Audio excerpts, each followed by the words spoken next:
about our organization, the Hugh Wooding Law School, and in particular our legal aid clinic, which mandates us to do outreach activities like this. Thanks, Lisa. Good afternoon, everyone. As Lisa said, my name is Barbara Lodge Johnson. I'm an Trinidad Law for quite a while, and I'm at the Hugh Wooding Law School legal clinic. The Hugh Wooding Law School, I don't know if anyone knows about the Hugh Wooding Law School. It's one of the law schools in the region where students come to complete their final stage of their legal training. You get your law degree at the University of West Indies or maybe at an external university, and then you come to the Hugh Wooding Law School for a two-year program for you to be able to practice within Trinidad and Tobago and within the Caribbean. You graduate from the Hugh Wooding Law School with a legal education certificate, what we call an LEC, which allows you to be called to the bar of Trinidad and Tobago or to the bar of any of the Caribbean islands. When you come in your two-year program, you have some substantial courses and they are practical courses. When you do your LLB program, that is for you to learn all the book work. When you come to Hugh Wooding Law School, it's to apply what you have learned to real instances and to real cases, preparing you for practice. We are the legal aid clinic. The clinic forms 1 year of your two-year program. We are the legal aid clinic. We are actually the nexus between what you learn in the substantive courses and your actual practice. So at the clinic, you're allowed under our supervision to meet clients and to do actual work with clients. We hone the skills of your interview skills, your drafting skills, your writing skills, opinion writing and all these sort of things, working on actual clients. So the students are allowed to do a general clinic which involves all types, all areas of law, and then we expose them to specialist clinics. This is one of the specialist clinics. It's a high-tech clinic. Innovation, technology, and entrepreneurship. And Mr. Natu is the coordinator of that clinic. So these are the students who are engaging in this innovation clinic. And there are other specialist clinics available as conveyancing, family, child advocacy, and some other specialist clinics. And the general clinic is where you engage in general clinic. So that's it, I think, for the legal aid clinic. It's part of the program for the students to learn how to actually practice, and after that then they're admitted to the bars, and then we unleash them on you unsuspecting public to actually practice law. That's it in a nutshell, what we do at the law school. Our mission, of course, is to produce the type of attorneys that we are going to be proud of, that we can send out over the region to practice and to raise the bar and raise the thoughts in people's mind with attorneys, because a lot of people don't have good thoughts about attorneys. But we try very hard to make sure that your experience with your attorney is a good one. So we prepare the students. So thank you for your time. Yeah, and obviously that's why the students are here today, because they have taken part in this particular clinic and therefore they are here now. I think they produced one of the, but this document, okay, right. So they're here and they're sitting with us to actually see as we interview prospective clients or interview people, so they can sit with us and see what we are doing and be a part of the entire process, which is part of their training at the legal aid clinic. That's it. Yeah. Thank you. All right. So I know that many people have concerns that they want to ventilate this argument in one of our tables, but we thought that we should still give you a very short presentation. Much of the information for those of you all who may have been here last year that we gave at the last occasion that we did this. But while I want us to feel free to be as interactive as possible. I know people may have specific concerns, and because we've allocated 2 hours to our session this afternoon from 5 to 7, I want to maximize the opportunity for as many people to be able to sit with one of the attorneys this afternoon. But of course, if you do have a general question, we will try to answer it in this session. But I'm hoping that we will be very short for the presentation aspect so we can get into the advance. Alright? So I'm going to introduce my colleague, Ms. Kavita Diochan, first to speak about contract law, specifically contracts for artists. I know we are all very familiar with creating legal relations in terms of consignment, in terms of renting art space, being commissioned to do work, etc. So there are a few things that we should take into consideration, and Ms. Diochan is going to go through some of those aspects. Thank you, Jason. Good afternoon again, everyone. Thank you for coming, taking the time out of your schedules to come today. So I'll speak to you generally about the contract, and I'll bring it up to the basics. A lot of it you may already be familiar with, but just to refresh your memory as to some of the concepts involved when we're dealing with contracts. So a contract is an agreement. It can either be written or oral, and made between 2 or more parties, of course. And parties who have agreed to a specific set of terms and conditions, right? Those terms and conditions can either be expressly stated or impliedly stated in law. And the obligations attributed to each of the parties to that particular contract has entered into this agreement and can either benefit or suffer some detriment as a result of the contractual relationship. Now, when exactly is a contract needed, specifically in those circumstances as an artist?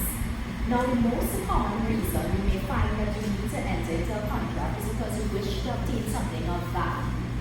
For example, a monetary reward for the sale of a piece of your artwork or a project for which you are involved or engaged in. So a contract can be either verbal or written, as I stated.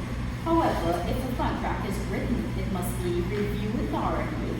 Parties are open to seek independent legal advice on the contract or collaborate on the terms and conditions in relation to that contract. And of course, if it's written, it must bear the signature of the parties who have undertaken to be bound by this particular document.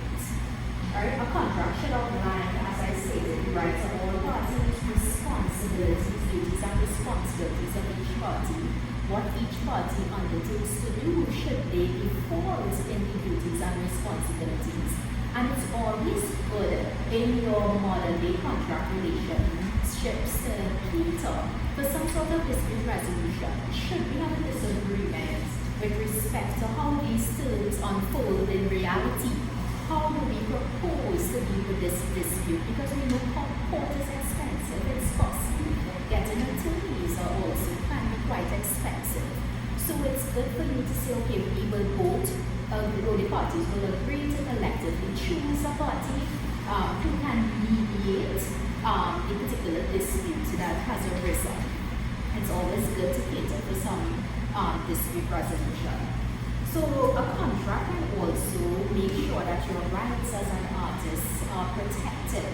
And the Senate will go into greater detail as to copyright and so on, and more specific issues in relation to the intellectual property aspect of that contractual relationship. Right? In terms of a contract doesn't have to be very complicated. Usually parties who are entering into the contract have the flexibility to dictate the terms, provided that none of these terms are contrary to the law, right, or contrary to public policy or general accepted principles in your industry. Now, what are contracts used for?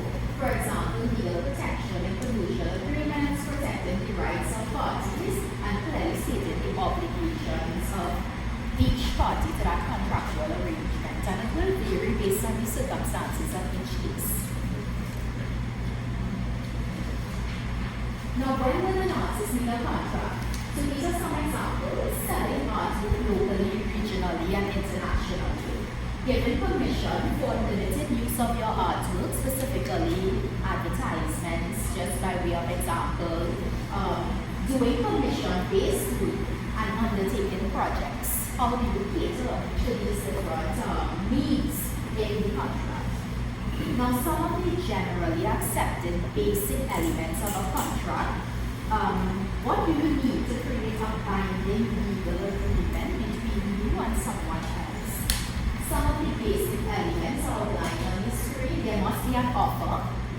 There must be acceptance of that offer. There must have been some consideration passed between the parties to that agreement. And of course, the intention to be bound by the terms of the contract and what we call the intention to create a legal relationship. And I'll just touch briefly on each one. An offer, which tends to be quite self-explanatory, an expression of willingness to contract on these specific terms. So you're not just contracting at large, but contracting specific to the terms of the agreement. And it's made with the intention that it shall become binding on the person making it as soon as it is accepted by the person to whom it is addressed. The person making the offer must have an intention to be bound without any further negotiation. And the offer must be clear, it must be complete, it must be final, and there must not be any room subject to interpretation. So the clearer the contract, the more certainty there is when it comes to the execution of the contract. Acceptance, of course, the person accepted the contract has agreed to the relevant terms and conditions, and I mentioned the opportunity for the accepting party to sometimes get independent legal advice, because it may be that the accepted party had not been involved in the document that has been written up by the person extending the offer. In terms of consideration is essentially a significant aspect in consideration is that there must be something passed to solidify the contract, whether it is a sum of money, right, or something given in return to solidify the contractual relationship. Now, with consideration, it's also noteworthy that consideration for an act that is based on something in the past is not considered real consideration, right? So you can't say, well, the last time when we entered into the previous contract, I had given you $1,500. So we will use that sum of money in this particular contractual arrangement. Fresh consideration has to pass upon each agreement. And intention to create legal relationships. And agreement is not binding as a contract if it was made without the intention to create legal relationships. So it's usually very clever and simple when you have a document written that you've reviewed, understood, and signed, as opposed to oral agreements, which you always have to ensure that there's a meeting of the minds with the parties as to what is the intention behind the discussion, because it usually starts as a discussion, right? So you want to make sure that the parties are on the same level playing field when it comes to their understanding that there will be duties and responsibilities or obligations arising out of the contractual relationship. So I'll now hand over to Mr. Martin, who will speak with you generally about understanding copyright and more intellectual property specifics. Any questions on contracts? Alright. So I'm sure many of us have heard the term intellectual property in the past, yes? Mm-hmm. We are artists after all, so protecting our own images is always very important.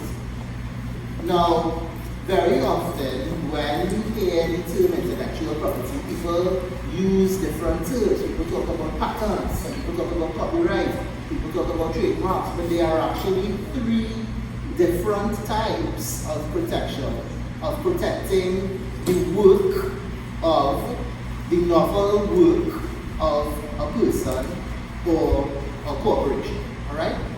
And copyright specifically deals with literary or artistic work. So the Copyright Act of Trinidad and Tobago is the legislative instrument under which copyright is protected in Trinidad and Tobago, and it applies to many different things. And I just want to read straight out of the Act so you can see the wide variety of types of work that are protected under copyright. So it's books, pamphlets, articles, computer programs and other writings, speeches, lectures, addresses, sermons, other works of the same nature, dramatic works, dramatic or musical works, choreographic works, stage productions, musical works, audiovisual works, works of architecture, works of drawing, painting, sculpture, engraving, lithography, tapestry,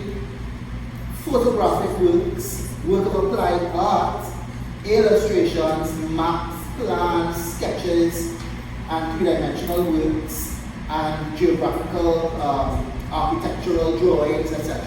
So you see, it's a very wide range of work that are protected by copyright, and of course it is important for artists to understand the basics of intellectual property and how your rights can be protected. So, carnival works are included in that list? So we have a unique thing in our legislation where there is something called a work of mass that is also protected. But a work of mass is not one particular thing, but it's a fusion of different elements. Because a work of mass could incorporate visual production, choreography, music, all fused into one element. Alright? But to answer your question, yes, carnival works because the individual elements, the artistic, etc., can be presented, and overall, as a fusion, can be presented as well. Right? So, how is copyright protected? First of all, many artists ask, well, how do I register my copyright? That is an American concept. We have, our laws have derived from our colonial past. We follow the UK-based system. And copyright is not something that you have to register in Trinidad and Tobago. It exists just because you created it. So if you create a painting, you have copyright in that painting just by virtue of creation. There's nothing that you have to do to register it, to prove that you are the owner. But of course, disputes can arise at some point in the future as to whether you really created this work. So what you do is you create a record. You have early drafts of your work. You make sure that you sign it and so on. You maybe take some pictures. If you are working on a song or a play or a book, you have drafts on your computer that you can see dates and so on that you started working on it. And you create a paper trail. Some people say that you mail a copy to yourself and that means you created it. All that means is that you can prove that you have a stamp from the post office that you sent at this particular date that says that I created the work on this particular date. So it's really about creating evidence. Alright? So the purpose of copyright protection, it protects creators, it recognizes the rights of creators, and it gives creators the opportunity to determine how they want their work used, either by using it themselves, maybe by assigning it to someone else by virtue of what is known as a license. Alright? So many things that you can do by virtue of having this copyright protection. But in order for something to be considered an original work, it must fulfill certain criteria, alright? It must be a product of your own skill and dexterity as an artist. It must be a product of your own labor, and it must have originality of thoughts and creation, because if you copy someone else's work, then you're now going into the realm of infringement or plagiarism or copying. Alright, so you must have that original thoughts, etc. in your work. So what are the rights? What types of rights does copyright create, and what are your rights in relation to copyright? So you as an author have the right of reproduction, you have the right of translation, the right of adaptation. So if you write a book, for example, that someone wants to do a play or a movie, you have that right, all right, to give them permission to use it for that purpose. The right of distribution for first publication, the right to import any copies, because, you know, again, if I use the example of an author, maybe I might outsource the printing to Amazon or one of these international publishing houses. You have that right to import copies of your work. You have the right to public display. You have the right to broadcast, and you have the right to communicate to the public. And again, I'm going through this very quickly, and we're not going to be very long, but I just want to cover the basics of this. All right. So when can an artwork be used without permission? So even though you as the author have the right to all the things that I mentioned before, there are certain exceptions. For example, me as a teacher at the law school, I may use a reasonable segment of a publication in the classroom for my students. I'm not going outside the classroom, I'm not distributing it on the internet and so on. But certainly within my classroom, you know that teachers might take a photocopy to hand out to their students to do some sort of work. So there is a limited right when it comes to educational purposes. Libraries and archives tend to be able to make copies available to the public for the purpose of a library as well. And news reporting. Sometimes the news can report on different clips and so on, show a picture and so on of work without infringing the rights of the original author. So then, when we talk about copyright as well, sorry, yes?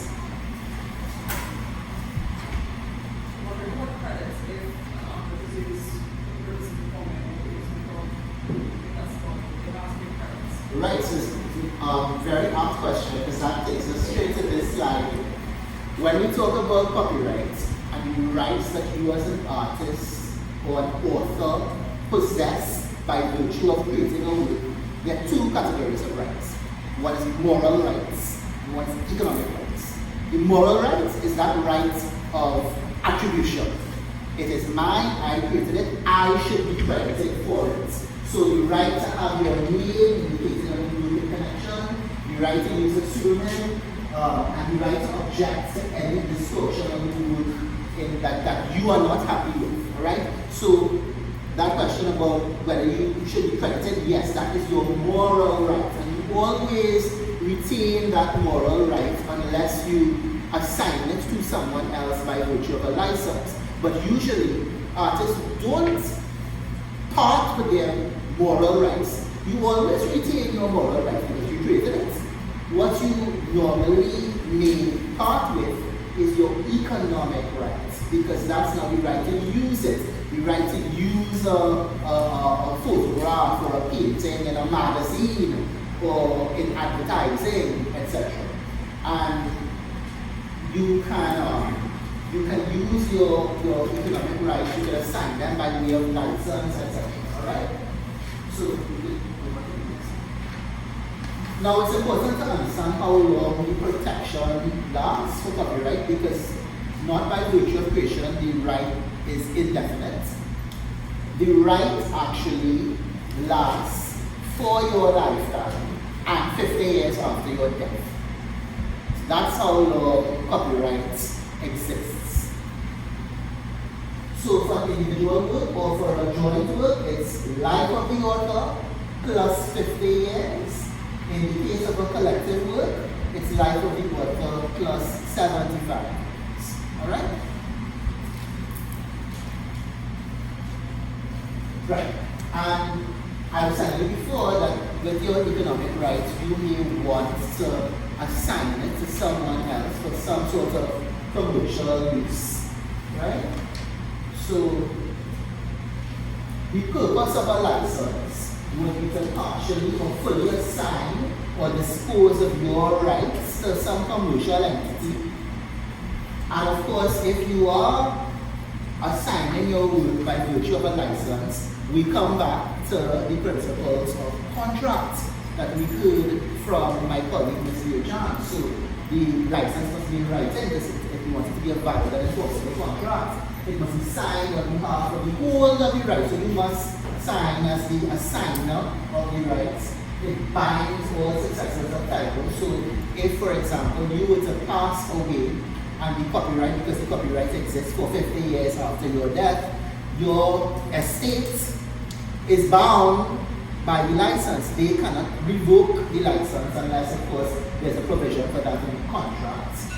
It only applies to the rights in the license, and an exclusive licensing has the same rights against any future holder of the right. So if you give someone an exclusive right to use your work, then they have that right, and nobody could take that away for them.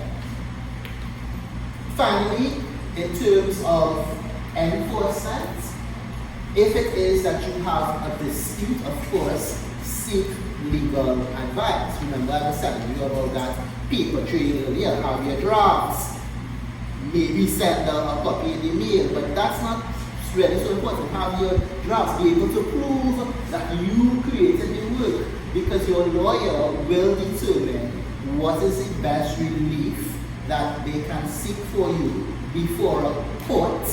Maybe that relief might be going to the court for what is called an injunction to stop, to have the infringing party cease and desist from doing whatever they are doing. You might want to destroy infringing copies of the work. Sue for a breach of contract if there's some sort of contractual relationship and the other party has deviated from the terms of the contract. You might have an inspection order, maybe. This very often applies not so much to copyright, but if I go into trademarks, for example, there are many times you would hear of companies, stores bringing in counterfeit sneakers, alright? And you might have to go to the Customs and Excise Department for an inspection order if a container was coming in, and then to destroy all the counterfeit products because they are counterfeit, alright? And there are certain criminal sanctions as well in the act. Very, very rarely enforced, but I'm sure we all remember that the police used to go on the promenade to run the people that were selling CDs and so on. So there are some criminal elements as well. All right.